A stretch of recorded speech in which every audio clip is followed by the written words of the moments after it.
हरे कृष्णा। सब डिवोटीज का स्वागत है इस वेबिनार में। आप सब डिवोटीज का मैं आभारी हूँ। आप सब अपना कीमती समय निकाल कर ये वेबिनार को अटेंड करने आए हैं। वेबिनार स्टार्ट होने से पहले मैं अपना थोड़ा परिचय देना चाहूंगा। मेरा नाम चैतन्य जीवन दास है। मैं परम पूज्य भक्ति विकास स्वामी महाराज से दीक्षित हूँ। गुरु महाराज की कृपा से मेरा जो प्रारंभिक शिक्षा है वो गुरुकुल में हुआ। गुरुकुल में मैं 5 साल रहा और उधर हम लोग को अलग अलग प्रशिक्षण जैसे गीता, भागवत और अलग अलग जो एकेडमिक सब्जेक्ट्स होते हैं, इंग्लिश, हिंदी, मैथ्स और जो बेसिक सब्जेक्ट्स होते हैं, तो वो सब सिखाया। साथ में हमको बहुत अच्छा संस्कृत का प्रशिक्षण मिला। उधर से हम लोग वाराणसी भी गए थे। वाराणसी में संस्कृत संभाषण का कोर्स किया था। उसके बाद 5 साल गुरुकुल में प्रशिक्षण लेने के बाद गुरु महाराज ने हमको इस्कॉन सेलम भेजा ब्रह्मचारी आश्रम ट्रेनिंग के लिए। उधर 3.5 साल मैं रहा उधर, 3.5 years, जिधर हम लोग मैंने अपनी भक्ति शास्त्री कोर्स उधर कंप्लीट किया मैंने।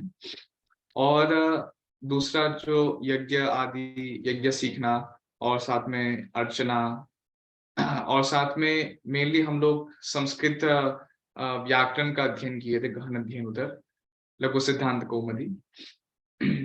उसके बाद उधर से मैं गोवर्धन आया।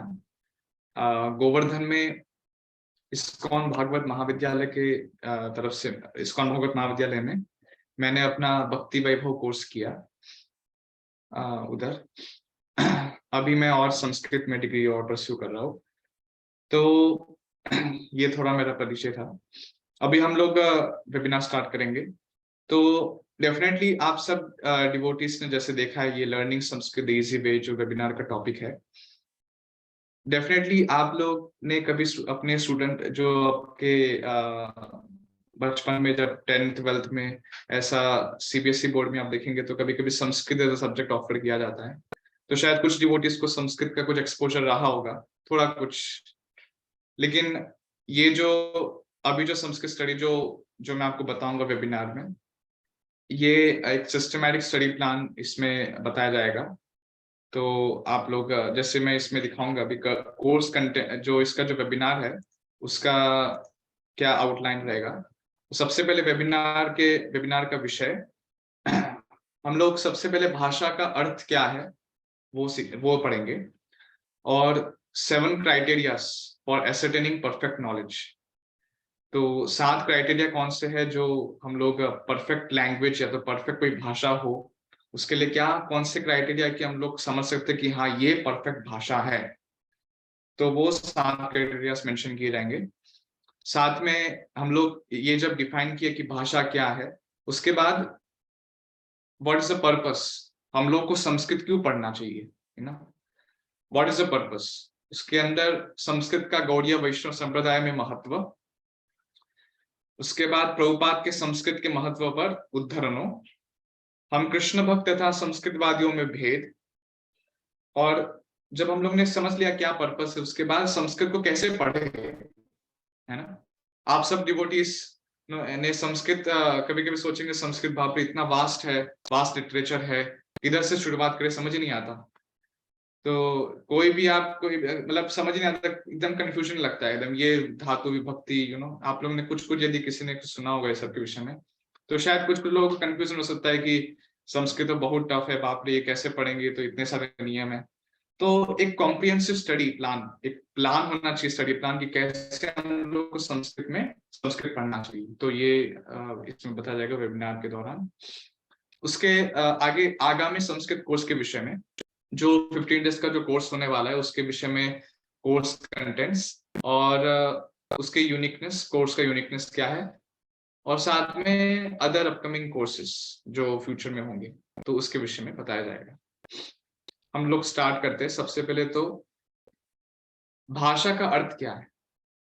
तो जैसा कि हम संस्कृत पढ़ना चाहते हैं, सबसे पहले हमको यही जानना है कि संस्कृत एक तो भाषा है। तो हिंदी भी एक भाषा है। मैं आपको हिंदी में बात कर रहा हूँ, हिंदी में वार्तालाप कर रहा हूँ, तो हिंदी एक भाषा है। बाद में इंग्लिश एक भाषा है, यस। तमिल एक भाषा है। अलग अलग प्रदेश में अलग अलग भाषा चलती है, तो अलग अलग भाषा। तो भाषा क्या है एग्जैक्टली? तो यदि हम लोग एक लाइन में भाषा का अर्थ देखें तो क्या है? भाषा का अर्थ है कि अपने भावों को प्रकट करने का एक माध्यम है। जैसे इंग्लिश में बोलेंगे अ मीन्स ऑफ कम्युनिकेशन। तो मानव को यदि कोई भी मनुष्य को कुछ अपना अभिव्यक्त करना, अपने अनुभव को अभिव्यक्त करना हो, तो वो कैसे करेगा, है ना? वो एक भाषा ही एक माध्यम है कि जिसके द्वारा अपने अनुभवों, अपने इमोशंस को वो भाषा के द्वारा प्रस्तुत कर सकता है। तो वो एक ही माध्यम है। तो it's a means of communication. यदि भाषा ही नहीं होगी तो हम लोग अपने भावों को प्रकट कैसे कर पाएंगे, है ना? हम लोग अपना जो, यदि भाषा खत्म हो जाएगी तो ये जो मुंह हम लोग बोल रहे हैं उसका कोई यूज नहीं रहेगा, है ना? तो इसलिए तो ये भाषा है कि भाषा मतलब अ मीन्स ऑफ कम्युनिकेशन। अभी भाषा का अर्थ जानने के बाद हमको ये जानना है कि क्या क्राइटेरियाज होने चाहिए कि जो परफेक्ट लैंग्वेज को एसरटेन करने के लिए क्या क्राइटेरियाज होने चाहिए। तो किसको बोलेंगे हम लोग कि हाँ ये भाषा परफेक्ट भाषा है, जो उत्तम भाषा है या दोषहीन भाषा है, ठीक है? तो सबसे पहला क्राइटेरिया ये है कि जैसे पहले थी वैसी अभी भी है। ओके, तो संस्कृत एक ऐसी भाषा है, संस्कृत जो पहले जो थी, जैसे वेद में जो वाक्य है वो संस्कृत में लिखे हुए, ठीक है? तो वेद के पहले तो कुछ था नहीं। वेद इटर्नल है, तो वेद सबसे पहले आया है, ठीक है? तो इसके वजह से वेद का जो वेद वाक्य किस में लिखे? संस्कृत में लिखे। और संस्कृत जो अभी भी है सेम ही है। लेकिन कोई और लैंग्वेज देखिए आप, जैसे इंग्लिश है या हिंदी है, ये सब क्या डिराइव्ड है ना। ये पहले तो थी नहीं, मतलब इन सेंस कि इंग्लिश जो है वो लैटिन ग्रीक से आई है ना? उसका जो रूट है वो लैटिन है। हिंदी भी ऑलमोस्ट संस्कृत से ही उसका परिवर्तन किया गया है। तो वो भी हम लोग पहले जैसी थी वैसी अभी भी नहीं। लेकिन संस्कृत एक ऐसी भाषा है कि जो पहले थी और वैसी अभी भी है। दूसरा क्राइटेरिया ये है कि प्रदेश भेद होने के कारण परिवर्तिता नहीं है। अभी तो प्रदेश भेद में बहुत अलग अलग अन्य अन्य भाषा बोली जाती है, लेकिन पहले के समय सब जगह, कोई भी जगह जाए आप संस्कृत ही बोलेंगे सब, है ना? तीसरा है जो शुद्ध भाषा हो, जो शुद्ध है। अभी संस्कृतम जब हम लोग बोलते वर्ड, तो यदि उसका विघटन किया जाए, इसका अर्थ निकाला जाए, तो उसका मतलब होता है सम्यक कृतम इति संस्कृतम। तो उसका क्या अर्थ होता है कि जो अच्छी तरह से बनाई गई हो, है ना? जो अच्छी तरह से सम्यक कृतम, जो अच्छी तरह से बनाई गई हो लैंग्वेज, तो वो संस्कृतम है। तो संस्कृतम मतलब संस्कार, संस्कार से वो वर्ड आया संस्कृतम। संस्कार मतलब क्या? प्यूरिफिकेशन। तो इसलिए संस्कृतम जो भाषा है वो प्यूरिफाइड लैंग्वेज बोलते हैं। प्रभुपाद भी ये अपने कन्वर्सेशंस में बताते थे कि संस्कृत इज प्यूरिफाइड लैंग्वेज। और इंग्लिश या ऐसे भाषा को बोलते थे प्रभुपाद इंग्लिश भाषा, इंग्लिश, है ना? तो Sanskrit is a purified language. चौथा क्राइटेरिया यह है कि सब भावों को प्रकट करने में समर्थ हो। तो जो संस्कृत है वो सब भावों को प्रकट करने में समर्थ है। अभी आप देखेंगे तो जैसे मान लीजिए प्रभुपाद बताते थे कि भगवान जो वर्ड है, भगवान, संस्कृत में हम लोग यदि भगवान वर्ड बोलते हैं, तो इंग्लिश में उसका कोई इक्विवेलेंट नहीं है, कोई भी इक्विवेलेंट नहीं है। एक वन वर्ड में आप बोल नहीं सकते भगवान का क्या जो मीनिंग है, जो बताता है वो, उसका कोई वो कर ही नहीं सकता ऐसा। तो प्रभुपाद भगवान वर्ड को कैसे ट्रांसलेट करते थे? The supreme personality of God है। तो एक भगवान वर्ड को ट्रांसलेट करने के लिए आपको इंग्लिश का 5 वर्ड की सहायता लेनी पड़ती। तो इसलिए जो एक वर्ड संस्कृत जो है वो सब भावों को प्रकट करने में समर्थ है, उसकी बहुत बड़ी वॉक्यूबलरी। उसके बाद है जिसका व्याकरण सुस्पष्ट और सुदृढ़ हो। तो जो संस्कृत का जो व्याकरण है यदि आप देखेंगे संस्कृत व्याकरण जो पाणिनि ने लिखा, पाणिनि ने जो लिखा है और अन्य जो व्याकरण है वो एकदम क्लियर है। यदि आप उसका सूत्र देखेंगे, उसकी जो लैंग्वेज, जो उसका जो स्ट्रक्चर है एकदम क्लियर है। नो, देयर इज नो, मतलब कोई ऐसा नहीं है कि इसमें कुछ कमी है, और सुदृढ़ है, बहुत एकदम सुदृढ़, एकदम स्ट्रांग। तो उसमें कोई कोई कमी नहीं है व्याकरण में, और व्याकरण एकदम स्ट्रांग है। तो ऐसा बोलते हैं कि जो वेदों के जो वाक्य होते हैं, तो वेदों के वाक्य को आप बदल नहीं सकते। क्यों बदल नहीं सकते आप? क्योंकि वेदों का जो व्याकरण है, सॉरी, वेदों का जो वाक्य है वो व्याकरण के द्वारा बद्ध है। तो इसके द्वारा आप कोई भी वेदों के वाक्य में चेंजेस करना चाहोगे, तुरंत कई प्रॉब्लम हो सकती, तुरंत कोई वर्ड में तुरंत वो उसका मीनिंग चेंज हो जाएगा, या तो मीनिंग उसका सेंस नहीं बैठेगा। तो इसके वजह से वेदों के जो वाक्य है उसका जो प्रोटेक्शन की बोलते हैं ना हम लोग, आप लोग सुनेंगे प्रोटेक्शन की, तो वेदों के वाक्य को कोई चेंज नहीं कर सकता। क्यों? क्योंकि व्याकरण की वजह से चेंज नहीं कर सकता।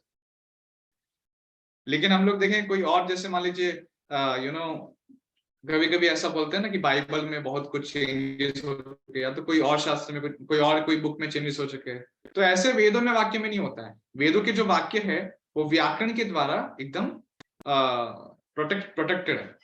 तो ये है। उसके बाद है जो भाषा में शब्द भंडार प्रचुर मात्रा से। तो संस्कृत में शब्द भंडार बहुत प्रचुर मात्रा से, एक शब्द के बहुत सारे मीनिंग होते हैं। यदि आप देखेंगे एलिफेंट, जैसे मान लीजिए गजा का लीजिए आप, गजा, तो गजा के हजारों मीनिंग, बहुत सारे अलग अलग मीनिंग। एक गजा का मीनिंग एलिफेंट, एक मीनिंग होता है कुछ और, ऐसे करके। इवन आत्मा जो वर्ड देखेंगे गीता में, आप आत्मा, यदि आप आत्मा का मतलब क्या था? सोल। लेकिन एक श्लोक में आत्मा को 6th chapter of Bhagavad Gita में कभी कभी आत्मा को मन को बोला गया है, कभी कभी आत्मा को बुद्धि के द्वारा उसको इंगित किया गया, बुद्धि को इंगित किया गया है। आत्मा शब्द के द्वारा कभी पृथ्वी को इंगित किया गया है। तो इस प्रकार से संस्कृत में शब्द भंडार प्रचुर मात्रा से है। उसके बाद आता है जिसमें सब ध्वनियों को प्रकट करने के लिए पर्याप्त वर्ण हो। तो संस्कृत ऐसी जो देवनागरी भाषा जो है, देवनागरी जो लिपि है, उसमें ऐसा कोई भी वर्ण की कमी नहीं है कि आप कुछ बोलते हैं, कोई भी कुछ आप बोलना चाहते तो वो प्रकट करने के लिए कोई वर्ण नहीं है, ऐसा नहीं। लेकिन जो भी आप बोलेंगे वो व्यक्त करने के लिए वर्ण है। थोड़ा सा मैं आपको इंग्लिश में बताऊंगा। जैसे मान लीजिए इंग्लिश में हम लोग, जैसे जो लोग को डायक्रिटिक्स पता है क्या होते हैं, डायक्रिटिक मार्क्स होते हैं, तो उसमें क्या होता है, आपको डायक्रिटिक मार्क्स की हेल्प चाहिए रहती है। तो उसमें इनफ वर्ण नहीं है, इनफ या तो वो नहीं है जो जिसके द्वारा आप ध्वनियों को, जब ध्वनि उसको प्रकट करने में पर्याप्त वर्ण नहीं है उसके अंदर। लेकिन आपको एडिशनली एक्सटर्नली आपको हेल्प चाहिए रहती बार बार। तो लेकिन संस्कृत एक ऐसी भाषा है जो जिसमें सब ध्वनियों को प्रकट करने के लिए इनफ मात्रा, पर्याप्त वर्ण है। उसके बाद लास्ट में आता है जो जैसी लिखी जाती है वह वैसी ही पढ़ी जाती हो, तथा जो जैसी बोली जाती है वह वैसी ही लिखी जाती हो। तो सबसे पहले देख पढ़ेंगे, ये थोड़ा कंफ्यूजन नहीं होना चाहिए इसमें। जो जैसी लिखी जाती है वह वैसी ही पढ़ी जाती हो। तो जैसे मान लो मैं देवनागरी भाषा लिख रहा हूं तो वो वैसी पढ़ी जाएगी, ठीक है। और जो जैसी बोली जाती है वो वैसी लिखी जाती है। तो जैसे मान लीजिए मैं कुछ बोल रहा हूँ, जैसे हरे कृष्णा, ठीक है, मैं बोला, तो ये वो वैसी लिखी जाएगी, हरे कृष्णा, र के ऊपर ऐसे वो रहेगा, मात्रा रहेगी, और क के नीचे री, और ऐसे करके इस प्रकार से वो लिखी जाएगी। तो ऐसा नहीं होता है कि आप बोल कुछ रहे हैं और लिखने में आपको, जैसे मान लीजिए लिख रहे हैं आप, लेकिन बोलने में कुछ अलग बोल रहे हैं। जैसे मान लीजिए प्रभुपाद एक एग्जाम्पल देते थे, पुट और कट। तो पीयूटी पुट बोलते हैं हम लोग, और सीयूटी कट बोलते हैं। तो यू जो है यू, वो इंग्लिश में सेम है, लेकिन एक जगह एक वर्ड में पीयूटी हम लोग बोलते हैं तो वो पुट बोलते हैं हम लोग, और हम लोग जब कट में जब यू आता है तब उसको अलग प्रकार से प्रोनाउंस किया जाता है। तो वो क्या है कि आप लिख रहे हैं, लेकिन उसको अलग अलग शब्द में जब वर्ण आ रहा है तो उसको अलग प्रकार से प्रोनाउंस किया जा रहा है। लेकिन संस्कृत में ऐसा नहीं है, जो जैसी लिखी जाती है वो वैसी पढ़ी जाती है, और जो जैसी मैं कुछ बोली जाती है वो वैसी लिखी जाती है। तो ये भाषा का ये स्ट्रेटेजीज है। और संस्कृत ही एक ऐसी भाषा है जो ये ऑल जो भी क्राइटेरिया है वो सब पूर्ण करता है। अभी ऑब्जेक्ट को डिफाइन करने के बाद, मतलब यदि संस्कृत हम लोग समझ ले कि संस्कृत क्या है, इसके बाद हम लोग को ये जानना है कि संस्कृत को पढ़े क्यों, है ना। आप सब डिवोटीज का मतलब हो सकते बहुत सारे पर्पसेस हो सकते हैं। जैसे कुछ डिवोटीज कुछ पर्पस होगा कि कुछ लोगों को अपना संस्कृत को सीखना है, लोग जानना चाहते हैं संस्कृत में है क्या, लोग, है ना, संस्कृत में कुछ, चलो संस्कृत भी हम लोग देखते क्या है अंदर, कैसे कैसे उसको उसमें क्या नियम होते हैं ऐसा। कुछ लोग हो सकता है कि हाँ संस्कृत में यदि हम लोग सीखेंगे तो उसके द्वारा हमारी हिंदी शुद्ध हो जाएगी ना, ऐसा करके। और बाद में कुछ डिवोटीज ऐसे होंगे जो संस्कृत पढ़ना चाहेंगे ताकि वो फ्यूचर में कमेंट्रीज जो आचार्य की जो टीका है वो पढ़ सके। तो इस प्रकार से बहुत सारे ये बहुत अच्छा पर्पस है। तो ये बहुत सारे पर्पसेस हो सकते हैं संस्कृत पढ़ने के लिए। तो हम लोग एक प्रभुपाद के कोट पढ़ेंगे जिसमें प्रभुपाद बहुत अच्छी तरह से संस्कृत क्यों पढ़े वो समराइज कर रहे हैं।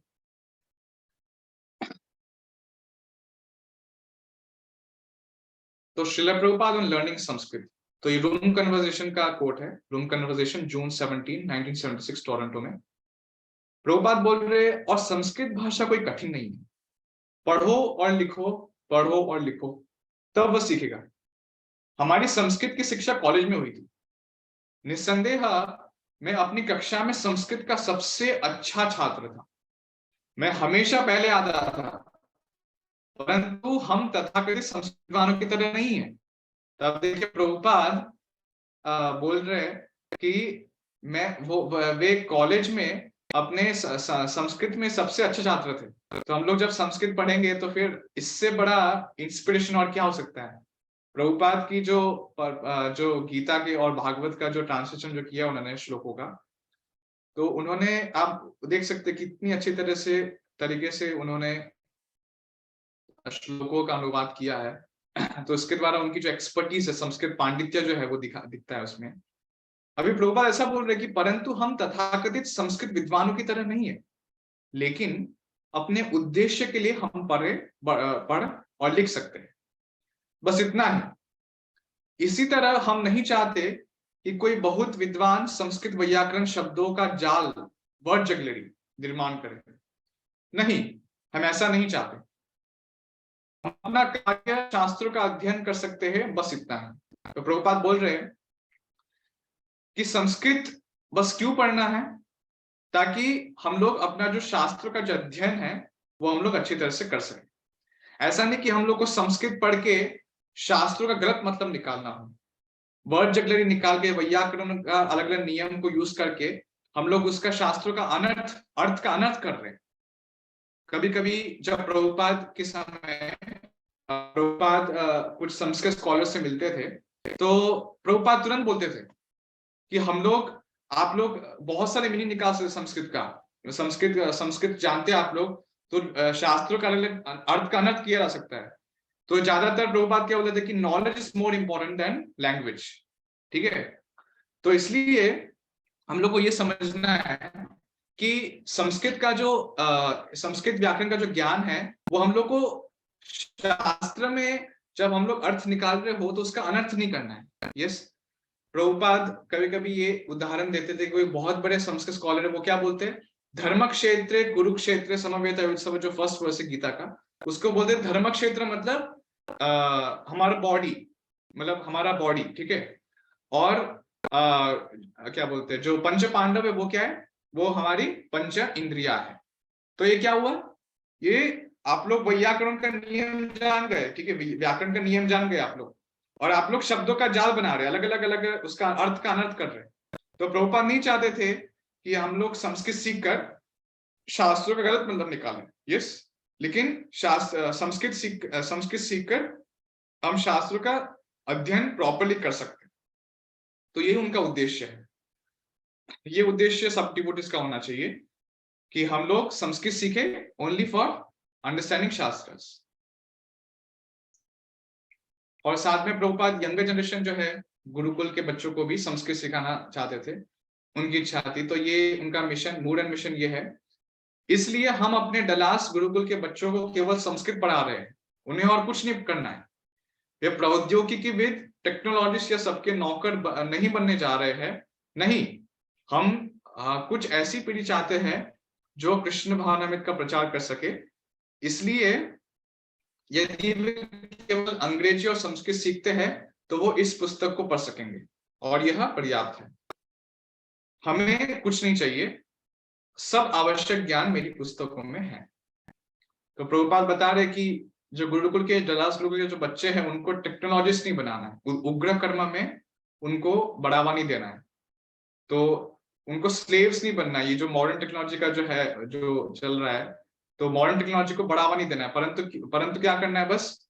तो वो प्रभुपाद चाहते थे कि जो बच्चे हैं वो फ्यूचर में बस कृष्ण भावनामृत का प्रचार करें, और कृष्ण भावनामृत प्रचार करने के लिए इंग्लिश और संस्कृत वो सीखेंगे तो वो पर्याप्त है। तो प्रभुपाद चाहते थे कि बच्चों को भी संस्कृत आनी चाहिए, संस्कृत वो भी सीखे। तो शुरू से ही वो संस्कृत का ज्ञान देना आवश्यक है उसमें। अभी और जो भी आवश्यक जो ज्ञान है, प्रभुपाद बोल रहे, जो भी दूसरा जो आवश्यक जो ज्ञान है वो मेरी उनकी पुस्तकों में है। तो ये सब पर्याप्त है।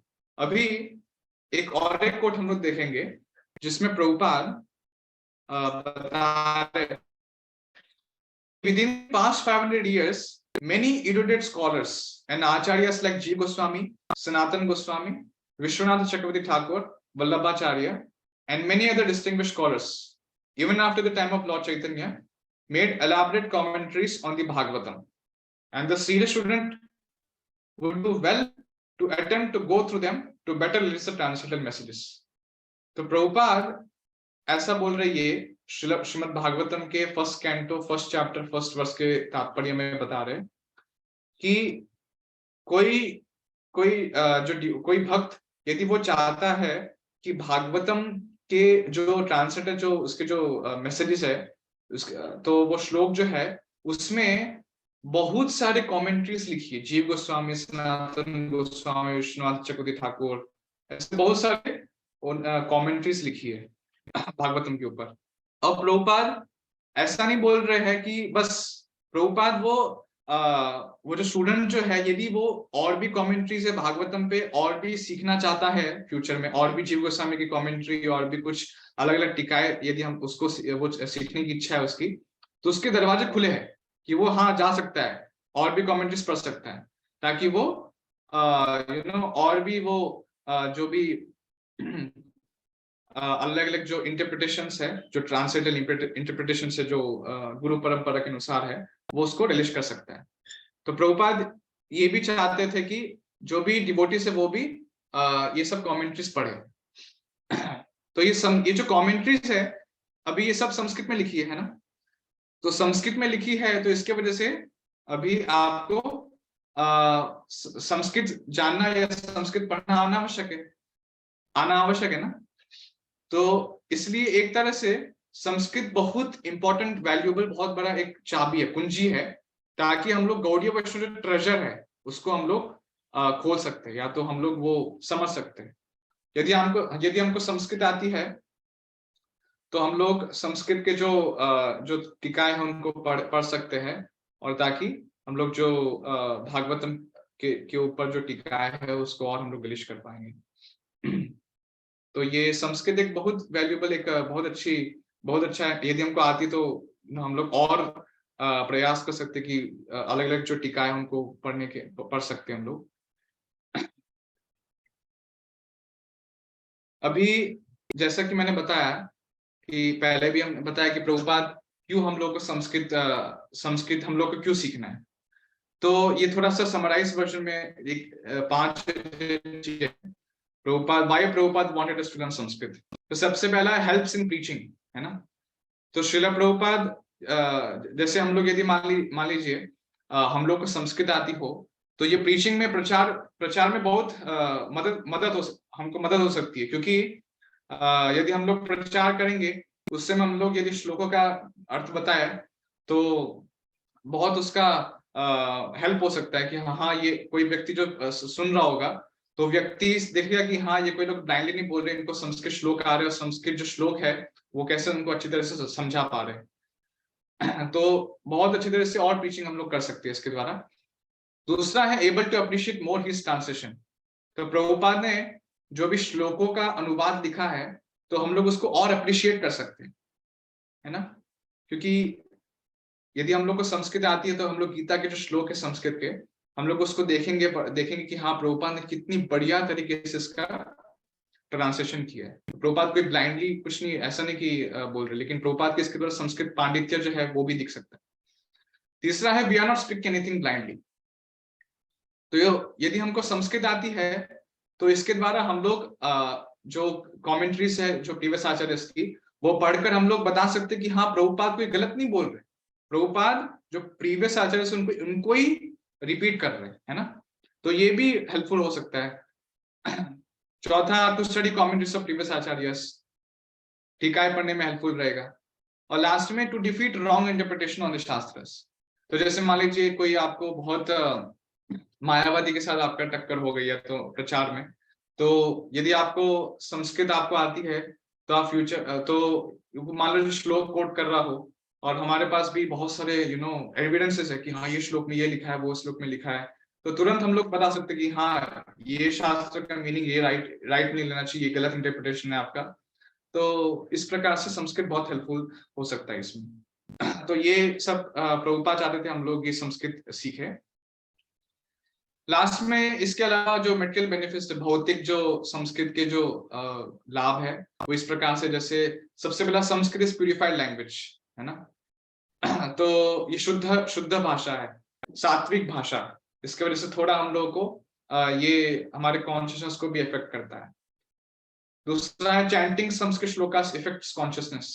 तो रिसेंटली एक ऐसा वो हुआ था, कुछ लोग गए थे गुरुकुल में और उधर उन्होंने देखा बच्चों का जो मेंटल जो स्टेट है, तो फिजिकली इतने फिट है एकदम, क्योंकि वो लोग सब संस्कृत में श्लोकों को पाठ करते हैं, वेद वाक्य का पाठ करते, वेदों का पाठ करते हैं। उसके वजह से इनकी जो मेंटल स्थिति है, तो फिजिकल भी जो उनका जो हेल्थ है वो इतना फिट, इतना अच्छे हेल्थ इतना अच्छा रहता है कि इनको कोई डिप्रेशन नहीं आता है, ऐसे कोई डिप्रेशन आ गया कि मेंटल बीमारियां नहीं होती। तो इसके वजह से संस्कृत मेंटल जो मानसिक रूप से भी बहुत बहुत लाभकारी रहता है।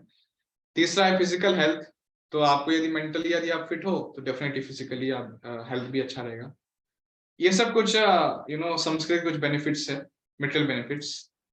अभी आपको ऐसा लगेगा कि ये तो संस्कृत का प्रचार कर रहा है, तो ऐसा नहीं कि हम लोग कोई संस्कृत के कोई बस प्रचारक है, लेकिन जो कृष्ण भक्त है वो ऐसा नहीं है कि संस्कृत का ही उसका जीवन है कि संस्कृत ही बस संस्कृत संस्कृत संस्कृत में पूरा जीवन निकाल दिया। लेकिन हम लोग को समझना है कि संस्कृत एक बस एक कुंजी है या तो एक चाबी है, जिसके द्वारा बहुत इंपॉर्टेंट कुंजी है, यस वेरी वैल्यूएबल की, कि जिसके द्वारा हम लोग जो शास्त्रों का अध्ययन बहुत अच्छी तरह से और अच्छी तरह से कर सकते हैं। प्रभुपाद की पुस्तकों में जो ज्ञान है वो तो लिखा ही, वो तो इनफ है सब, लेकिन जिसको और कमेंट्रीज पढ़ने की इच्छा हो और तो वो संस्कृत जानता है, तो वो और with more evidences with more evidences on और ज्यादा रिलीज कर पाएगा भागवतम। तो इसके वजह से ऐसा नहीं कि बस हम लोग को संस्कृत के इंटरप्रिटेशन जो है वर्ड जगह उसमें बंधे रहना, क्योंकि संस्कृत व्याकरण ऐसी चीज है, आप संस्कृत व्याकरण यदि आप पढ़ेंगे तो आपको इतना अट्रैक्शन लगेगा कि कभी कभी लोग संस्कृत व्याकरण पढ़ते पढ़ते डिबेट हो जाते हैं। तो हम लोग को बहुत बहुत केयरफुल रहना चाहिए। इसके वजह से शंकराचार्य भी अपना जो फेमस वर्ड है भज गोविंदम भज गोविंदम भज गोविंदम मूढ़मते संप्राप्ते सन्निहिते काले नहीं नहीं रक्षति दुक्तिं करने, बोल रहे कि you intellectual fools just worship Govinda, just worship Govinda. Your grammatical knowledge and word jugglery will not save you at the time of death. तो इसके वजह से हमको वार्न कर रहे हैं कि गोविंद का भजन करो, गोविंद का भजन करो। ऐसा नहीं कि तुम संस्कृत व्याकरण के जो नियम है उसमें उगल जाओ और बाद में उसमें ही लगे रहो और गोविंद को भजना भूल जाओ। तो भक्तगण है उनका ये जीवन का लक्ष्य नहीं है कि हाँ बस संस्कृत के जो ग्रामेटिकल रूल्स है उसको इंटरप्रेट करते करते वही भूल ही गए गोविंद का भजन करते करते। तो हम लोग को बहुत ध्यान रखना है कि हम लोग जो ग्रामेटिकल नॉलेज है, तो व्याकरण जो पढ़ रहे हैं या तो संस्कृत पढ़ने वाले हैं, तो वो बस किसके लिए पढ़ रहे हैं, ताकि हम लोग को शास्त्रों का अध्ययन और अच्छी तरह से कर सके। ये हमारा मोटिव होना चाहिए। अभी संस्कृत को कैसे पढ़े? हम जान लिए संस्कृत क्या है, भाषा क्या है, और संस्कृत को संस्कृत क्यों पढ़ना चाहिए, क्या पर्पस क्या है। हमने प्रभुपाद के कुछ कोर्स देखे और कैसे गौड़ीय वैष्णव लिटरेचर को पढ़ने के लिए वैष्णव एक बहुत संस्कृत एक बहुत ज्यादा इंपॉर्टेंट टूल है। अभी संस्कृत को पढ़ना कैसे? तो संस्कृत एक बहुत वास्ट लिटरेचर है, और लोग बोलते हैं कि संस्कृत बहुत कॉम्प्लेक्स है, लेकिन संस्कृत कॉम्प्लेक्स इस प्रकार से नहीं है कि मतलब बहुत कंफ्यूजन जैसा है। लेकिन संस्कृत वास्ट क्यों है? क्योंकि आप कोई भी संस्कृत में टॉपिक लो, तो वो हर एक टॉपिक में इतनी डेप्थ है, इतना डीप नॉलेज अंदर। जैसे मान लीजिए फॉर एग्जांपल वर्णमाला आप लीजिए, वर्णमाला में आप देखेंगे इतना अलग अलग पाणिनि जो है, उनका जो पाणिनि का जो व्याकरण है, वो इतना उसमें अलग अलग रूल्स बताते हैं कि इसका ये उच्चारण स्थान है, इसका बाह्य प्रयत्न ये है। वर्णमाला में भी, वर्णमाला बस सिंपल वर्णमाला क ख ग घ वर्ण स्वर व्यंजन में इतना रूल्स है उसमें। तो हर एक कोई भी टॉपिक उसमें बहुत वास्ट नॉलेज है। तो इसकी वजह से एक कॉम्प्रिहेंसिव स्टडी होनी चाहिए, जिसके द्वारा हम लोग संस्कृत को सिस्टमैटिकली स्टडी कर सकें। ओके, तो ये एक सिस्टमैटिक स्टडी प्लान ये है। तो सबसे पहले वाक शुद्धि, ये सबसे पहला स्टेज है। संस्कृत को पढ़ना है हमको, तो कैसे हमको पढ़े? सबसे पहला स्टेज है वाक शुद्धि। वाक शुद्धि का अर्थ होता है क्लैरिटी ऑफ स्पीच। तो सबसे पहले ये वाक शुद्धि में आता है कि वर्ण क्या है और वर्णों का उच्चारण स्थान क्या है। तो स्वर वर्ण, व्यंजन वर्ण और उनके उच्चारण स्थान क्या है। और माहेश्वर सूत्र जो है उसके विषय में भी थोड़ा जो ज्ञान है वो उसमें आता है। तो ये वाक शुद्धि क्या है? Clarity of speech. तो क्लैरिटी ऑफ स्पीच कैसे होगा? सबसे पहले हम लोग वर्णों का उच्चारण स्थान जानेंगे, वर्णों को कैसे प्रोनाउंस किया जाता है, तभी क्लैरिटी ऑफ स्पीच होगी ना, मतलब स्पीच उसी से क्लियर होगा। तो ये सबसे पहला स्टेज है। जब हम लोगों ने वर्णों के विषय में ज्ञान ले लिया, वर्ण क्या है, वर्णों की उच्चारण स्थान क्या है, तो उसके बाद हम आएंगे भाषा प्रयोग, बिल्डिंग सेंटेंसेस, बिल्डिंग वर्ड्स देखना, वर्ड्स क्या है, शब्द क्या होते हैं, धातु क्या होते हैं। प्रैक्टिकल लैंग्वेज बोलते हैं भाषा प्रयोग, मतलब प्रैक्टिकल लैंग्वेज। तो ये प्रैक्टिकल लैंग्वेज में क्या आता है कि उसमें हम लोग पढ़ेंगे कि धातु क्या है, ये सब क्या है, और मेनली संस्कृत व्याकरण का जो एस्पेक्ट है, मेनली संस्कृत व्याकरण, वो सब एस्पेक्ट आते हैं उसमें। और साथ में कैसे डिक्शनरीज, कोश जो होते हैं, कोश, संस्कृत कोश जो होते हैं, उसको रिफर कैसे किया जाता है, तो ये भाषा प्रयोग के अंदर आता है। भाषा प्रयोग होने के बाद जब हम लोग एक्सपर्ट हो जाते हैं इसमें, उसके बाद नेक्स्ट स्टेप होता है काव्य परिचय। तो काव्य परिचय में हम लोग कब एंटर कर सकते हैं? जब हम लोग को जो व्याकरण के जो नियम है, शब्दों का क्या रूल्स होता है, वो सब हम लोग जान लिए। उसके बाद हम लोग काव्य, हम लोग we can build something, we can make some poetry. और सबसे पहले हम लोग अलग अलग जो फेमस जो ऑलरेडी पोएट्री जो है, जैसे मान लीजिए रामायण हो गया, महाभारत है, और कालिदास के बहुत सारे अन्य काव्य है, तो वो सब हम लोग यदि उसके द्वारा हम लोग उसका पठन, उसका हम लोग पढ़ेंगे वो सब चीजें, तो वो काव्य परिचय के अंदर आता है। तो उसके अंदर कैसे जो छंद के विषय में ज्ञान और अलंकार के विषय में ज्ञान, संस्कृत साहित्य, तो मेनली वो काव्य परिचय के अंदर आता है। काव्य परिचय होने के बाद निगमनम। निगमनम क्या है? वेद वाक्य, वेदों का, हम लोग वेदों को, वाक्यों को समझना। तो जो वेद वाक्य है, ऋग्वेद, सामवेद, यजुर्वेद, अथर्ववेद, ये सब वाक्यों का इंटरप्रिटेशन, कैसे समझना इनको, है ना। तो वो लास्ट स्टेज होता है।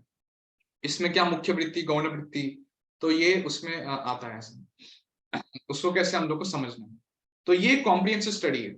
अभी वाक शुद्धि और भाषा प्रयोग, ये दोनों को हम लोग संस्कृत व्याकरण की तरह, एक संस्कृत व्याकरण एक वर्ड दे सकते हैं कि वाक शुद्धि और भाषा प्रयोग जो दो जो स्टेप्स है, उनको हम लोग संस्कृत व्याकरण जो वर्ड है उसके द्वारा, उसके अंदर हम लोग उसको इंगित अंडर ला सकते हैं। तो संस्कृत व्याकरण जो है वो क्या एग्जैक्टली व्याक्रियन्ते व्युत्पाद्यन्ते साधु शब्द अस्मिन् अनेन वा इति व्याकरणम। तो उसका अर्थ ये है कि that in which or by which proper words are manifested derived is called व्याकरणम। तो जो संस्कृत में जो शुद्ध शब्द है उसकी जो व्युत्पत्ति या तो वो कैसे मैनिफेस्ट किया जाता है, कैसे व्युत्पादन किया जाता है उसका, तो वो है व्याकरण। तो व्याकरण क्या करता है? साधु शब्दों का निर्माण करता है। कौन सा साधु शब्द है और कौन सा असाधु शब्द है, तो ये संस्कृत व्याकरण निर्माण करता है। तो लिखा है संस्कृत व्याकरण शुद्ध शब्दों का निर्माण करता है वाक्य में शब्दों के, और ये दूसरा पॉइंट है कि वाक्य में शब्दों के पर किसका किसके साथ क्या संबंध है वह निश्चित कराता है। यस, तो कोई वाक्य ले लीजिए आप, तो उसमें किसका, क्योंकि वाक्य क्या होता है, is a composition of words. एक वाक्य में बहुत सारे वर्ड्स होते हैं, और एक जो शब्द है और दूसरा जो शब्द है, वो दोनों शब्द में क्या संबंध है, किसके साथ क्या संबंध है, तो वो व्याकरण निश्चित करवाता है। और ये जब निश्चित करवाने के द्वारा एक व्यक्ति दूसरे को अपने भाव बिना किसी कठिनाई के व्यक्त कर पाए, उस प्रकार से शब्दों को व्यवस्थित करा। तो जो व्याकरण जो है वो तो वो जो शब्द है उसको प्रॉपर्ली वाक्य में व्यवस्थित करने के बाद, जब वो व्यवस्थित कर देता है, उसके बाद वो वाक्य जब हम लोग दूसरे को बोलते तो बिना किसी कठिनाई के वो व्यक्ति वो वाक्य को समझ पाता है। तो ये संस्कृत व्याकरण यही है कि संस्कृत के जो शब्द है उसका संस्कार कराता है। संस्कार मतलब शुद्ध साधु शब्दों का वो साधु शब्द बनवाता है। तो साधु शब्द क्या है, असाधु शब्द क्या है, उसको डिफरेंशिएट करवाता है। तो ये संस्कृत व्याकरण है। अभी संस्कृत व्याकरण के इंपॉर्टेंस पे बहुत सारे सुभाषित है। तो जैसे the grammar is the mouth of the Veda, मुखम व्याकरणम स्मृतम। तो जैसे वेदांग आपने सुना होगा, वेदांग, वेद और वेदांग। तो वेदांग 6 प्रकार के होते हैं, षड वेदांग। षड वेदांग में शिक्षा, कल्प, ज्योतिष, निरुक्त, इस प्रकार से होते हैं वेदांग। और वेद को पुरुष की तरह भी माना गया है, वेद पुरुष भी होते हैं। तो वेद के पुरुष के द्वारा माना गया है, और उसमें जो वेदांग के अलग अलग, जो जैसे निरुक्त, ज्योतिष, ये सब, उनको वेद पुरुष के अलग अलग अंग बतलाया गया है। जैसे फॉर एग्जाम्पल ज्योतिष जो है उनको वेद पुरुष के आंख माने गए, और व्याकरण जो है उसको वेद पुरुष का माउथ माना गया, माउथ, बोलना, मुखम।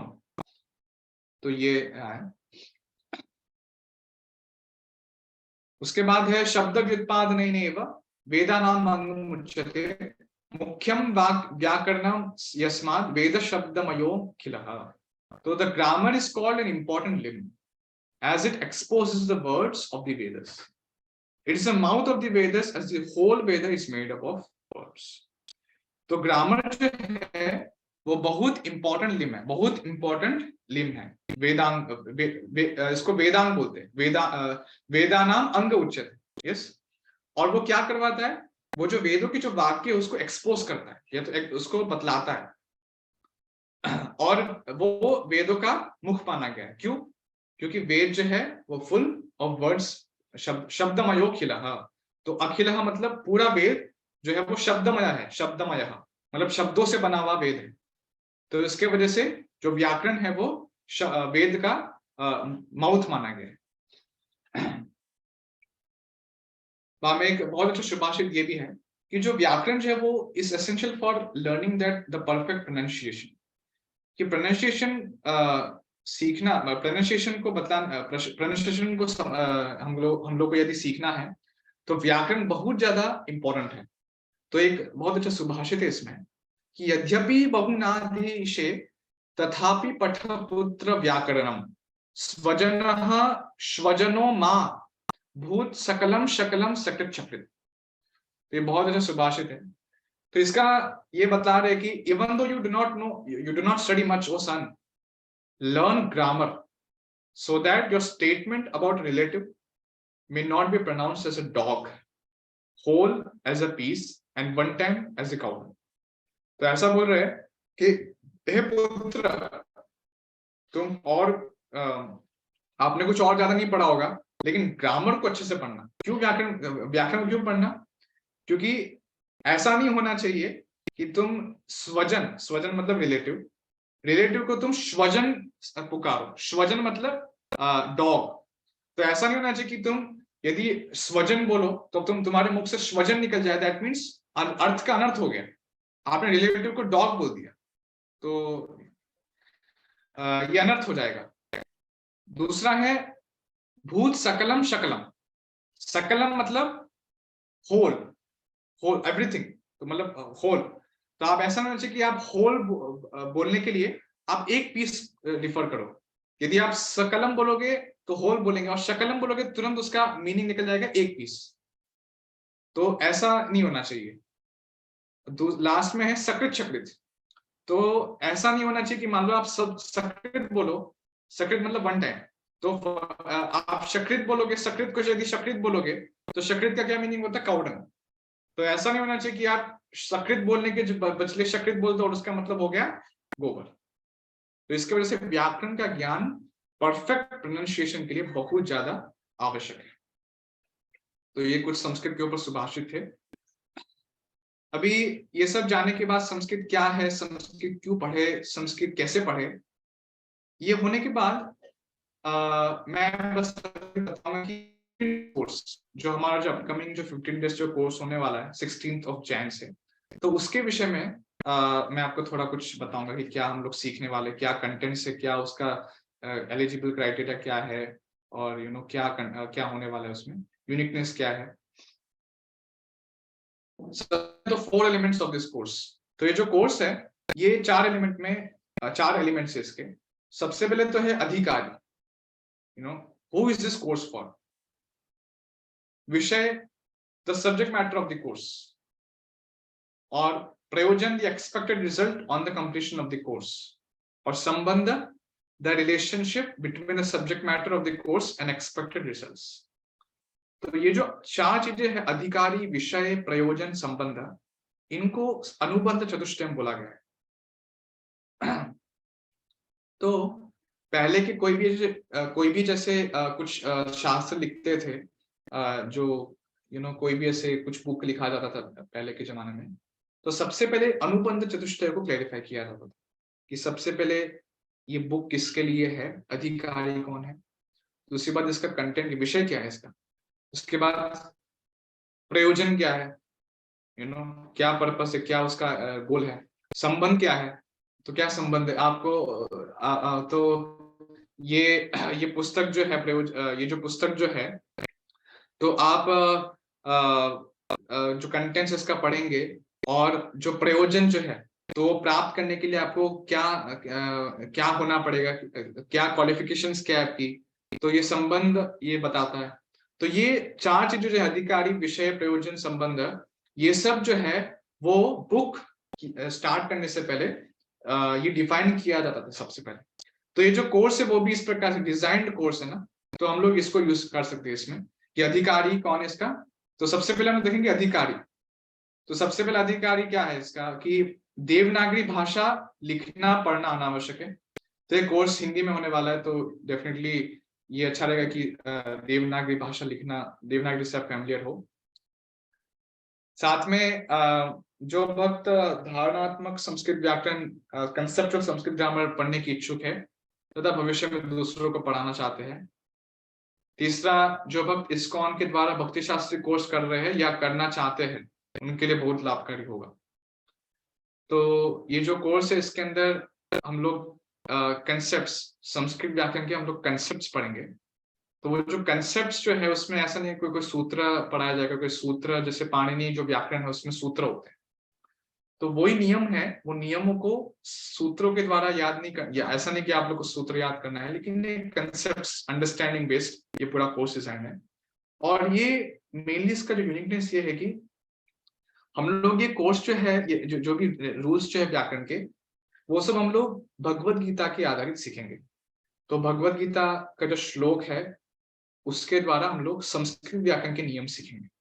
तो भक्ति शास्त्री जो कोर्स है उसके अंदर भगवत गीता पढ़ाई जाती है।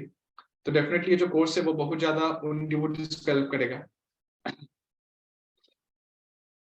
आगे ये इसका विषय क्या है, subject matter of the course. तो जैसा कि मैंने आपको पहले ही बताया वाक शुद्धि, भाषा प्रयोग, काव्य परिचय, है ना, systematic study plan of the Sanskrit course, Sanskrit language. तो कैसे संस्कृत पढ़ना चाहिए, तो सबसे पहले वाक शुद्धि, क्लैरिटी ऑफ स्पीच। तो उसके अंदर हम लोग पढ़ेंगे वर्ण, स्वर तथा व्यंजन, उनकी ध्वनि के आधार पर उनका वर्गीकरण। उसके बाद भाषा प्रयोग, प्रैक्टिकल लैंग्वेज जो है, जो जिसमें हम लोग संस्कृत व्याकरण में वाक्य के बिल्डिंग ब्लॉक्स का परिचय प्राप्त करें, कारक तत्व का परिचय तथा उसके प्रकार, अपने आप को सरल संस्कृत शब्दों और उनके विभक्ति आधारित शब्द रूपों के उपयोग से परिचित कराए। उसके बाद संज्ञा क्या होती है, सुबंत पद क्या होते हैं, धातु, लकार और धातु के रूप, सर्वनाम, उपसर्ग और अव्यय से परिचित होइए। संधि और उसका उपयोग, संधियों और उनके अनुप्रयोग की अवधारणाओं को जाने। अन्वय और उसके घटकों की अवधारणा से परिचित होइए। भगवत गीता के श्लोकों के माध्यम से अव्यय सीखना, अन्वय सीखना। और लास्ट में संस्कृत कोश को कैसे रिफर किया जाता है, संस्कृत जो डिक्शनरीज जो होती है, बहुत इंपॉर्टेंट, जो पहले ही बताया था मैंने आपको भाषा प्रयोग में कि how to refer Sanskrit dictionaries. तो ये बहुत इंपॉर्टेंट रहता है संस्कृत सीखने में।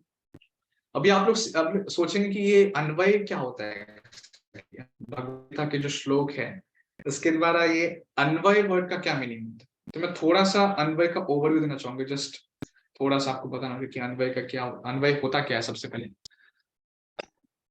तो अन्वय का अर्थ, अन्वेति इति अन्वय।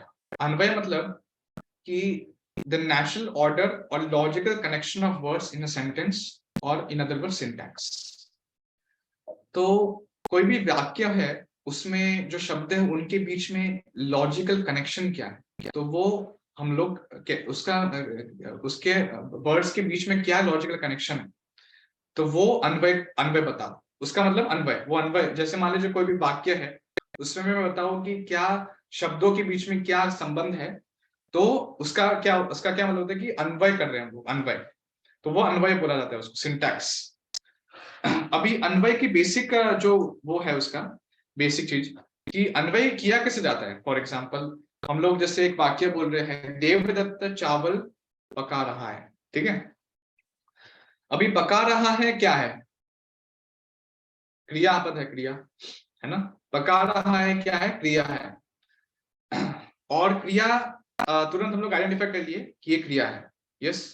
अभी क्रिया कौन कर रहा है, ये एक सेंटेंस, देवदत्त चावल पका रहा है, अभी क्रिया कौन कर रहा है, चावल तो कर नहीं रहा होगा, है ना, चावल को अपने को मतलब अपने को पका नहीं सकता अपने आप को, तो पका रहा है, इसके द्वारा हम लोग कर्ता को या तो उसके जो डूअर है वो हम लोग एसरटेन कर सकते हैं। तो एक बार क्रियापद जान लिए कि he is cooking, कुक्स rice, okay. तो कुक जो ये जो वर्ब है इसके द्वारा हम लोग देखेंगे कौन कर्ता कौन है, तो कर्ता कौन है, देवदत्त कर्ता है। अभी देवदत्त करता है, पका रहा है, ठीक है। अभी पका क्या रहा है ना, पका ऑब्जेक्ट क्या है, ऑब्जेक्ट क्या है, वो पकने के लिए ऑब्जेक्ट तो कुछ होना चाहिए, नहीं तो वो मीनिंग, वो वर्ड का कोई मीनिंग नहीं होता, वो सेंटेंस का कोई मीनिंग नहीं रहेगा। देवदत्त पका रहा है, क्या पका रहा है, तो देवदत्त क्या पका रहा है, चावल को चावल पका रहा है, तो चावल क्या हुआ, कर्म हुआ या तो ऑब्जेक्ट, ठीक है। तो ये जो पका रहा है, जो क्रिया जो है वो कब तक चलेगी, कब तक चलेगी, जब तक चावल पक नहीं जाता तब तक देवदत्त चावल को पकाएगा, है ना। जब चावल पक जाएगा उसके बाद क्रिया खत्म। तो ये इस प्रकार से बहुत, तो ये एक प्रकार का शॉर्ट एक सेंटेंस लिया हमने, देवदत्त चावल पका रहा है। तो कोई भी हम लोग सेंटेंस बोलते हैं तो उसमें डेफिनेटली एक वर्ब होता है, एक कर्ता होता है, एक कर्म होता है। तो कोई भी हम लोग कोई सेंटेंस बोलते हैं तो हम लोग को सबसे पहले देखना है कि उसका उसका वर्ब क्या है और कर्ता कौन है उसका। तो ये इसको ये सिंपल अन्वय का ये बेसिक वो है, बेसिक कंस्टिट्यूएंट। जैसे हम लोग कैसे अन्वय सीखना कैसे, ये थोड़ा सा ओवरव्यू जैसा दिया मैंने आपको, ये डिटेल में सिखाया जाएगा। अभी ये जो अन्वय जो मैंने सिखाया बताया वो बहुत हेल्पफुल रहता है। हम लोग जब श्लोक भगवत गीता के जो श्लोक है, कोई भी श्लोक हम लोग पढ़ते हैं तो ऐसा नहीं कि वापस श्लोक संस्कृत में तो हम लोग समझ नहीं पाएंगे, लेकिन यदि हम लोग अन्वय सीख जाते हैं तुरंत ही, तो गीता के जो श्लोक है उसका हम लोग तुरंत मीनिंग निकाल सकते हैं, सिंपल मीनिंग। जैसे मान लीजिए मामका पांडवाश्चैव किम अकुर्वत संजय, तो ये सबसे पहले फर्स्ट अध्याय का फर्स्ट वर्ष है ये। तो इसमें आप देखिए बहुत ये वर्ष है। अभी इसमें आप कैसे आइडेंटिफाई करेंगे? सबसे पहले क्रिया को आइडेंटिफाई कीजिए। क्रिया को आइडेंटिफाई कैसे करेंगे? अकुर्वत। तो धातु के विषय में जानने के बाद हम लोग पहले क्रिया देखेंगे, क्रियापद अकुर्वत। अभी क्रियापद जान लिए, अभी हम लोग देखेंगे इसमें कर्ता कौन है ना? धर्म क्षेत्र कुरुक्षेत्र समवेता आयुत्सवः, ये सब तो कर्ता हो नहीं सकते, तो कौन हो सकता है कर्ता? मामका पांडवाश्चैव, है ना? तो मामका और पांडव, तो धृतराष्ट्र ऐसा बोल रहे हैं कि मेरे पुत्र और पांडु के पुत्र, जो पांडव जो है तो वो उन्होंने किया, ठीक है। अकुर्वत जो क्रियापद है वो उसके द्वारा कर्ता कौन है? उसका कर्ता कौन है? मामका और पांडवा, ये दो करते हैं, ये कर्ता लोग है, ठीक है। अभी ऑब्जेक्ट क्या है ना? तो किम, तो ये धृतराष्ट्र पूछ रहे हैं कि हे संजय, मेरे पुत्र और पांडु के पुत्रों ने क्या किया? तो जो कर्म है वो क्या है इसमें? अनडिफाइंड कर्म, मतलब जो कर्म है वो अभी तक निश्चित नहीं है। वो पूछ रहा है उनसे, संजय से, कि वो उन लोगों ने किया क्या किया उन्होंने, तो ये कर्म हुआ, ठीक है। तो ये सिंपल देखिए, आप कोई भी देखिए, फर्स्ट वर्स लिया हमने, कैसे हम लोगों ने देखा कि इसका सबसे पहले क्रियापद क्या है, इसका कर्ता क्या है, कर्म क्या है, और जैसे ही हम लोग ये तीनों को आइडेंटिफाई कर लेते हैं, तुरंत सेंटेंस का मीनिंग निकलता है कि हाँ, माम का पांडवाश्चैव किम अकुर्वत, माम का और मेरे पुत्र और पांडु के पुत्रों ने क्या किया। ये देखिए सिंपल। अभी यदि आप ये नहीं सीखते तो समझ नहीं पाते क्या हो रहा है एग्जैक्टली, थोड़ा कन्फ्यूजन आता है कि इसका वर्ड्स का मीनिंग कैसे निकालें हम। तो ये अन्वय बहुत इंपॉर्टेंट है, यदि हम लोग को श्लोकों का मीनिंग समझना है तो अन्वय बहुत इंपॉर्टेंट है सीखना। तो ये जैसे सिंटैक्स, फॉर एग्जांपल, ये एग्जांपल के तौर पे, धृतराष्ट्रोवाच हे संजय, धर्मक्षेत्र कुरुक्षेत्रे सुयुत्सवः समवेताः मामकाः पांडवाः च एव किम अकुर्वत। तो ये सिंटैक्स हो गया, अन्वय हो गया। ये जो श्लोक है हम लोग ने एक सेंटेंस के रूप में बना दिया इसको, सेंटेंस के रूप में। क्योंकि क्या होता है कि जो श्लोक होता है वो छंदबद्ध होता है, अलंकार के जो इसका जो छंद होते हैं उसके वजह से कभी कभी जो शब्द होते हैं वो अलग अलग जगह पर स्थित होते हैं। तो अन्वय के द्वारा हम लोग रीअरेंज ऑफ द वर्ड्स, हम लोग ये वर्ड्स को अलग अलग तरीके से अरेंज करने के बाद हम लोग इसका मीनिंग, ये श्लोक का मीनिंग समझ सकते हैं। तो ये सिंटैक्स अन्वय, तो ये बहुत लाभकारी रहता है। अभी साथ में ये जो कोर्स है उसका जो यूनिकनेस क्या है, वो है संस्कृत व्याकरण के सभी विषयों को धारणात्मक कंसेप्चुअल रूप से सिखाया जाएगा। नो सूत्रस, क्योंकि डिवोटी कभी कभी लोग सूत्रस देखते तो सूत्रस याद करना बहुत ज्यादा डिफिकल्ट रहता है उनके लिए, तो इसलिए ओनली कंसेप्ट्स अंडरस्टैंडिंग बेस्ड, तो ये पूरा कोर्स रहेगा। दूसरा, संस्कृत व्याकरण के सभी नियमों को भगवत गीता के श्लोकों के द्वारा पढ़ाया जाएगा। ये आपको कहीं नहीं मिलेगा ऐसा, गीता के जो श्लोक है उसके द्वारा हम लोग नियम सीखेंगे। तो ये बहुत यू विल एंजॉय रियली, बहुत हम लोग बहुत फन होगा इसमें। बाद में तीसरा है संस्कृत श्लोकों का अन्वय सिखाया जाएगा। यस, तो कभी कभी हम लोग ग्रामेटिकल नियम सीख लेते हैं, लेकिन नियम सीखने के बाद उसको अप्लाई कैसे करना है, अन्वय कैसे करना है गीता के श्लोक को, तो वो ये कोर्स में अन्वय सीखा जाएगा। और साथ में डायरेक्ट क्या होता है, जैसे इंग्लिश में जो बुक है Krishna the supreme personality of God, पुस्तक में कृष्ण जो वर्ड है उसको इंग्लिश में कैसे लिखते हैं? के में आर के नीचे डॉट, एस के नीचे डॉट, एन के नीचे डॉट, ए। तो ये इसको कैसे लिखना है, इसको कैसे प्रोनाउंसिएशन करना है ना, थोड़ा सा ये, तो हम लोग इसके विषय में भी सीखेंगे, डायक्रिटिक्स भी। तो कैसे श्लोकों को कैसे डायक्रिटिक्स के माध्यम से उसका ध्वनि को बतलाया जाता है, तो ये डायक्रिटिक्स है। डायक्रिटिक मार्क्स भी सिखाया जाएगा साथ में। और ये हाउ टू राइट डायक्रिटिक्स, तो ये गाइड है। उसके बाद हमने देखा संबंध, सबसे पहले देखा हमने अधिकारी, बाद में विषय। अभी हम देखेंगे प्रयोजन, the expected results on the completion of the course. तो एक कोर्स होने के बाद हम लोग कौन कौन सा निम्नलिखित परिणामों की उम्मीद हम लोग कर सकते हैं। सबसे पहला है कि वाक्यों का विश्लेषण करने की एक स्पष्ट और व्यवस्थित विधि प्राप्त की जाएगी और अभ्यास किया जाएगा। तो वाक्यों में कैसे विश्लेषण किया कैसे जाता है, कैसे अन्वय किया जाता है साथ में, है ना। तो उसका अलग अलग वर्ड्स और अलग अलग जो धातु रूप है, शब्द रूप है, तो उसको कैसे हम लोग जाने हम लोग, तो उसका हम लोग सीखेंगे और कैसे उसका अभ्यास किया जाएगा। दूसरा है छात्र थोड़े समय के भीतर भगवत गीता के सरल श्लोकों का विश्लेषण या अन्वय करना शुरू कर सकेगा। तीसरा है अध्ययन की शुरुआत से ही छात्र की समझ और प्रभुपाद की पुस्तकों और अन्य प्रति प्रशंसा बढ़ाया जाएगा। तो हम लोग जब पढ़ेंगे इस प्रकार से हम देखेंगे प्रभुपाद ने कितने अच्छे तरीके से जो संस्कृत के जो श्लोक है उसको ट्रांसलेट किया है संस्कृत से इंग्लिश में या हिंदी में। तो इस प्रकार से हम लोग ये देखेंगे। उसके बाद लास्ट में संबंध, the relationship between the subject matter of the course and expected results. तो हमने जान लिया विषय क्या है, ठीक है, और रिजल्ट्स प्रयोजन क्या है, ठीक है। अभी क्या होना चाहिए जिसके द्वारा हम लोग जो विषय है वो विषय हम लोग इतनी अच्छे तरह से सीख ले ताकि हम लोग जो प्रयोजन है उसकी उम्मीद कर सकते हैं। तो क्या चाहिए उसके लिए, क्या क्या क्या क्या आवश्यकता है उसके लिए। तो सबसे पहला आवश्यकता यह है कि छात्रों को चाहिए कि वह पाठ्यक्रम का पालन करें और उत्साहपूर्वक कक्षाओं में भाग लेने का प्रयास करें। दूसरा है छात्रों को नियमित रूप से गृह कार्य असाइनमेंट्स पूरा करना चाहिए। तो बेसिक है ये। छात्रों को नियमित रूप से अपने खाली समय में पाठ्यक्रम सामग्री का अभ्यास और अध्ययन करना चाहिए। तो इसके द्वारा हम लोग यदि इस पर ये जो नॉर्म्स जो है इसको फॉलो करेंगे, डेफिनेटली आप अपने जो प्रयोजन जो मैंने बताया वो आप एक्सपेक्ट कर सकते कि आप ये प्राप्त कर पाए। अभी लास्ट में ये जो एंड टू एंड लर्निंग एक प्रोसेस है।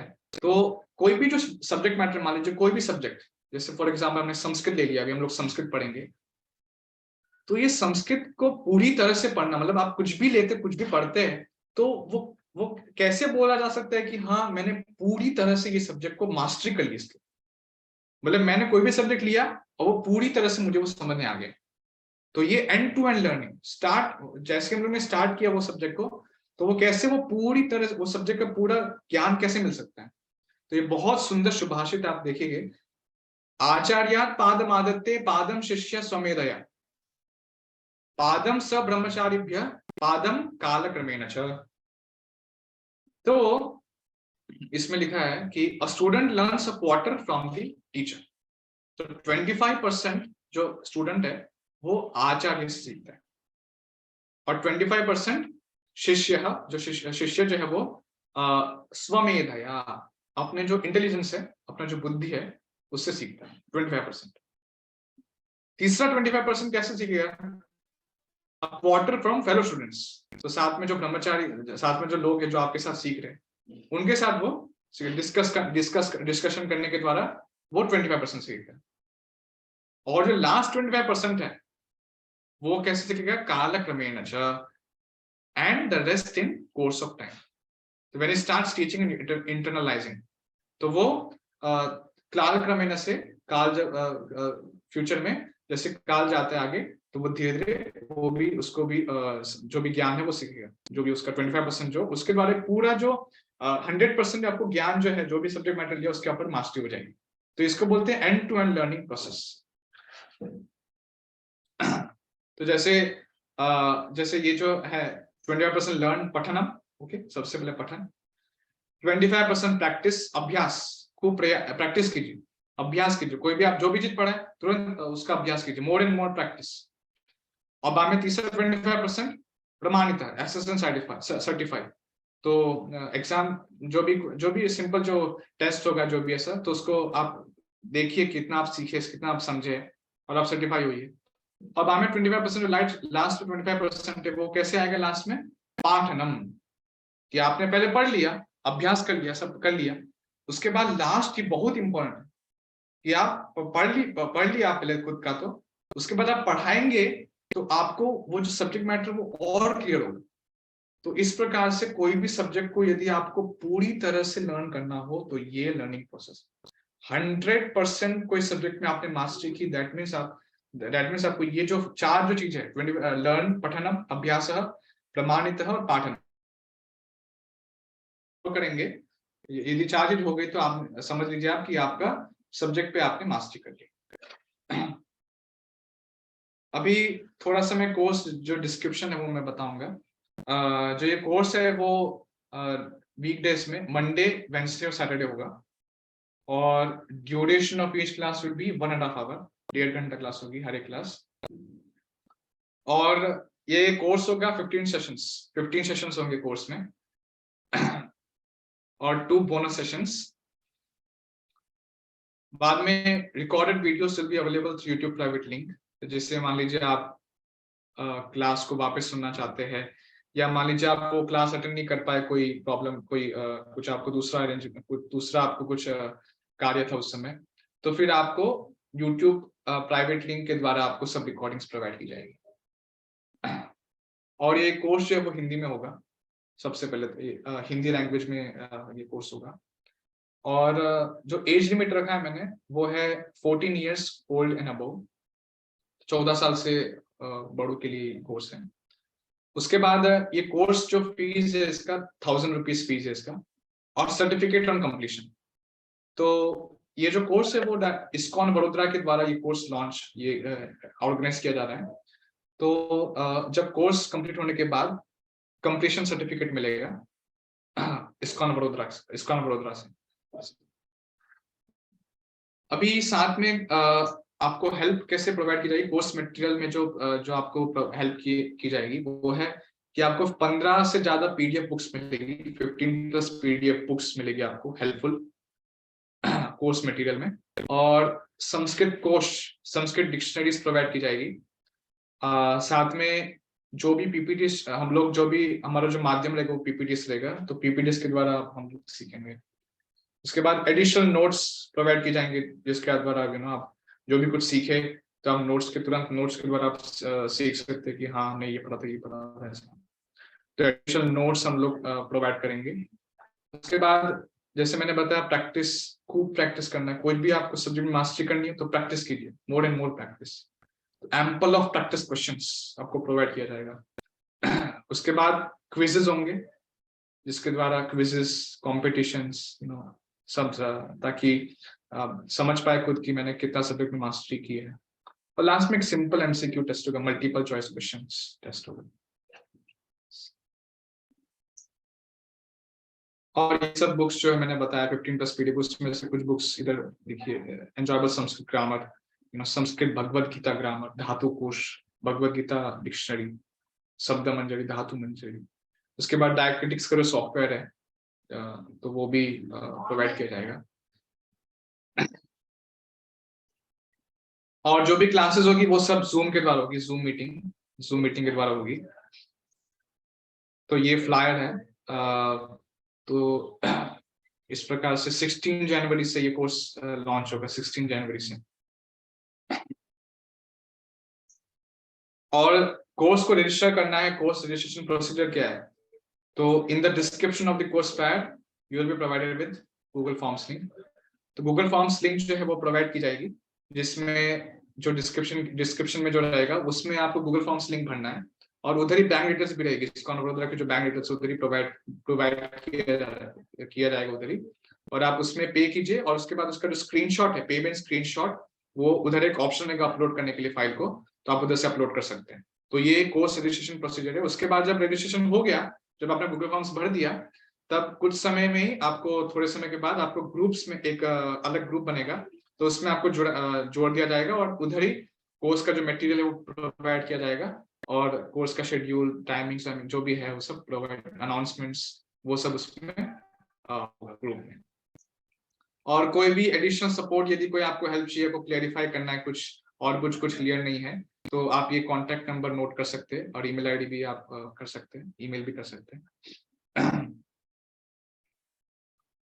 साथ में जो हमारा अपकमिंग 16 डेज, ये जो कोर्स है 16 जनवरी से जो स्टार्ट हो रहा है, तो इसके अलावा जब ये कोर्स खत्म होगा उसके बाद हमारा अपकमिंग प्रोग्राम्स है कि जो सेम जो कोर्स लर्निंग संस्कृत इजी में, जो कोर्स का नाम है, तो ये कोर्स इंग्लिश में भी होगा, इंग्लिश वर्जन में भी होने वाला है, सेम चीज। और सेकंड है कि संस्कृत कोर्स फॉर चिल्ड्रन, हम लोग संस्कृत के लिए बच्चों के लिए एक संस्कृत कोर्स डिजाइन कर रहे हैं, बाल संस्कृतम करके होगा। उसके बाद संस्कृत प्रोनाउंसिएशन गाइड, जिसमें संस्कृत को कैसे प्रोनाउंस किया जाता है, अलग अलग जो वर्ण है वो सब गाइड मिलेगा, देवनागरी भाषा। और साथ में संस्कृत संभाषणम कोर्स, जिसमें हाउ टू स्पीक संस्कृत, वो भी एक कोर्स होगा। और लास्ट में बाद में होगा वैष्णव म्यूजिक। वैष्णव म्यूजिक में मृदंग करताल का भी कुछ कोर्स डिजाइन किया गया है। और basics of Paninian grammar, basics of Harinamamrita Vyakarana. Harinamamrita व्याकरण जीव गोस्वामी के द्वारा लिखा गया व्याकरण है, तो बहुत डिवोशनल वाक्य है वो पूरा। उन्होंने जीव गोस्वामी ने पूरा जो व्याकरण उसको पूरा स्पिरिचुअलाइज किया है पूरा, तो बहुत उसका बेसिक्स भी पढ़ाया जाएगा साथ में। तो इस प्रकार से बहुत से अलग अलग भी कोर्सेज और भी अलग अलग कोर्सेज होने वाले हैं इसके बाद भी, तो आप लोग देख सकते हैं। तो इस प्रकार से मैं आपसे अनुरोध करना चाहूंगा सब डिवोटी से, आप सब लोग ये कोर्स के लिए एनरोल करवाइए, कीजिए, ताकि आप आपको ये लाभकारी हो सकता है। ये कोर्स में अन्वय सिखाया जाएगा। अन्वय एक्चुअली मेनली ये कोर्स का मेनली वो जो पार्ट है, मेन इंटीग्रल पार्ट वही है कि कैसे अन्वय करना है। ये अन्वय बहुत इंपॉर्टेंट बात होती है, क्योंकि हम लोग संस्कृत व्याकरण में क्या सीखेंगे ना, संस्कृत व्याकरण को सीखेंगे तो संस्कृत व्याकरण सीखने के बाद उसका एप्लीकेशन होना चाहिए, है ना। लोग संस्कृत व्याकरण सीख लिए तो ठीक है, ग्रामेटिकल रूल समझ लिए, लेकिन उसको क्या करें, उसको कैसे समझे, कैसे पढ़े, तो वो बहुत अच्छा रहेगा कि हम लोग सीखिए किस प्रकार से गीता के जो श्लोक है उसको कैसे संस्कृत जो भी अन्वय है उसके द्वारा हम लोग उसका अर्थ हम लोग समझें। तो इस प्रकार से ये इधर वेबिनार में समाप्त करूंगा। और आप सब लोग प्लीज ये कोर्स के लिए एनरोल करवाइए। कोई भी आपको कुछ क्वेरीज है तो आप लोग कांटेक्ट कर सकते हैं और ईमेल भी कर सकते हैं। Okay, Hare Krishna. Thank you very much. वांछा कल्पतरुभ्यश्च कृपा सिंधुभ्यैव च पतितानां पावनेभ्यो वैष्णवेभ्यो। श्रील प्रभुपाद की जय।